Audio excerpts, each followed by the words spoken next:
उनसे मिले तो एक अलग ही मंजर था। हाँ जी, उनसे मिले तो एक अलग ही मंजर था, जुबां पे प्यार और हाथों में खंजर था। नमस्कार साथियों, आज जो हम लोग पढ़ेंगे वह फिजिक्स का हमारा टॉपिक है, वह वेव ऑप्टिक्स का है। किसका है? वेव ऑप्टिक्स का है, जिसका फर्स्ट यूनिट जो हम लोग का है वह वेव थ्योरी ऑफ लाइट है। क्या है? वेव थ्योरी ऑफ लाइट है। तो सबसे पहले हम लोग जानेंगे वेव ऑप्टिक्स क्या होता है ना। तो वेव ऑप्टिक्स फिजिक्स का वह ब्रांच है जिसके अंतर्गत हम लोग लाइट के वेव नेचर का स्टडी करते हैं, उसे वेव ऑप्टिक्स कहते हैं। फिजिक्स का वह ब्रांच जिसके अंतर्गत लाइट के वेव नेचर का स्टडी करते हैं, उसे क्या कहते हैं हम लोग? वेव ऑप्टिक्स कहते हैं। वेव ऑप्टिक्स से संबंधित जो है दो सिद्धांत हैं। कितने थ्योरी है? दो थ्योरी है। कौन कौन है सो देखते हैं। तो पहला है न्यूटन द्वारा दिया गया न्यूटन्स कार्पोस्कुलर थ्योरी, और दूसरा है हाइगेंस वेव थ्योरी। पहला न्यूटन्स कार्पोस्कुलर थ्योरी, दूसरा क्या है? Huygens wave theory. अब हम लोग जानते हैं न्यूटन्स कार्पोस्कुलर थ्योरी क्या कहता है, इसके अनुसार क्या होता है, और फिर पढ़ेंगे क्या हाइगेंस वेव थ्योरी क्या होता है। तो सबसे पहले देखिए न्यूटन कार्पोस्कुलर थ्योरी जो है यह क्या कहता है, जो किसी भी ऑब्जेक्ट से लाइट का जो इमिशन होता है, लाइट का जो उत्सर्जन होता है, वह इनविजुअल पार्टिकल के रूप में होता है, अदृश्य कण के रूप में होता है, जो कण 3 × 10⁸ मीटर प्रति सेकंड के स्पीड से जो है गमन करती है। अब चूंकि यह थ्योरी यह कहता है जो पार्टिकल जो है 3 × 10⁸ मीटर प्रति सेकंड से गमन करती है, अर्थात पानी में भी इसका स्पीड क्या होना चाहिए? 3 × 10⁸ मीटर प्रति सेकंड। कांच में भी इतना होना चाहिए। लेकिन जब एक्सपेरिमेंट के द्वारा देखा जाता है तो जो है इसका जो है सघन माध्यम में, जिसको हम लोग पानी या कांच कहेंगे, तो कांच का हम लोग बात करते हैं, इसमें प्रकाश का वेग कितना हो जाता है? 2 × 10⁸ मीटर प्रति सेकंड हो जाता है, जो इस थ्योरी को क्या नहीं करता है? सत्यापित नहीं करता है।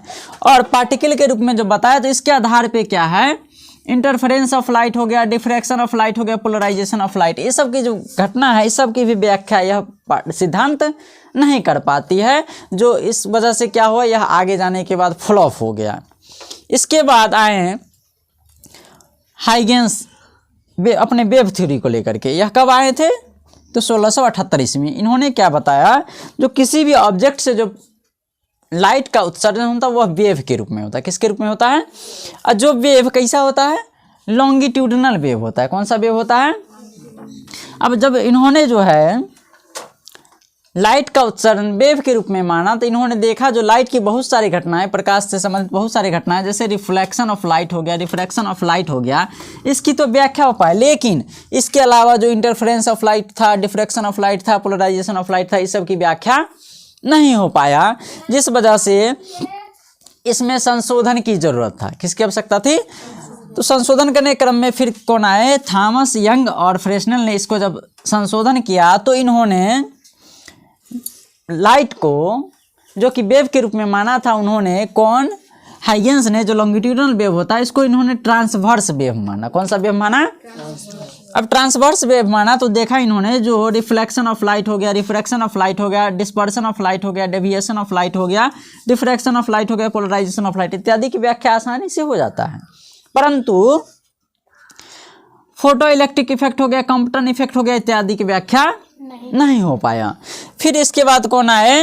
तो आइंस्टीन जो है वह मैक्स प्लांक के क्वांटम थ्योरी के आधार पे इन्होंने क्या बताया, जो किसी भी ऑब्जेक्ट से लाइट का जो उत्सर्जन होता है वह फोटोन पार्टिकल के रूप में होता है। किसके रूप में होता है? फोटोन पार्टिकल के रूप में होता है।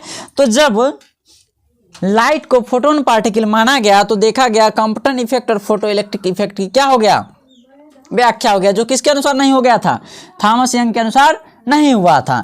जिसको जब फोटोन के पार्टिकल के रूप में माना गया, तो इसका व्याख्या हो गया। जब व्याख्या हुआ तो मतलब इसके जो है दो घटना की व्याख्या तो हो गया, परंतु polarisation of light, interference of light, scattering of light इत्यादि की व्याख्या नहीं हो पाया। मतलब देखिए, जब ट्रांसवर्स वेव माना तो इसके द्वारा जो व्याख्या हो रहा है वह फोटोन पार्टिकल में नहीं हो रहा है, और जब फोटोन पार्टिकल के रूप में माना तो इसके द्वारा जो व्याख्या हो रहा है वह जो है ट्रांसवर्स वेव के द्वारा मानने पे नहीं होता है। अब जो है लास्ट में यह निकाला गया निष्कर्ष, जो जब लाइट को है ना, जब लाइट को फोटोन पार्टिकल और ट्रांसवर्स वेव दोनों के रूप में माना जाए, तो देखा गया जो प्रकाश से संबंधित जितना भी घटनाएं था सभी का क्या हो गया? आसानी पूर्वक अध्ययन हो पाया। और अर्थात इससे यह स्पष्ट होता है जो लाइट कौन सा नेचर का होता है, डबल नेचर का होता है। इसका प्रथम नेचर क्या है, वेव नेचर है, जो कि ट्रांसवर्स वेव के रूप में, दूसरा क्या है, पार्टिकल के रूप में होता है। इसीलिए लाइट को क्या कहा गया, डबल नेचर कहा गया। कौन सा नेचर कहा गया है, इस थ्योरी को हम लोग डबल नेचर ऑफ लाइट का थ्योरी भी कहते हैं। तो ध्यान दीजिए, सबसे पहले याद करने का जो आसान तरीका है क्या है, सो देखिए। सबसे पहले न्यूटन कब 1675 ईस्वी में क्या बताया, जो किसी भी ऑब्जेक्ट से लाइट का उत्सर्जन जो होता है वह इंडिविजुअल पार्टिकल के रूप में होता है।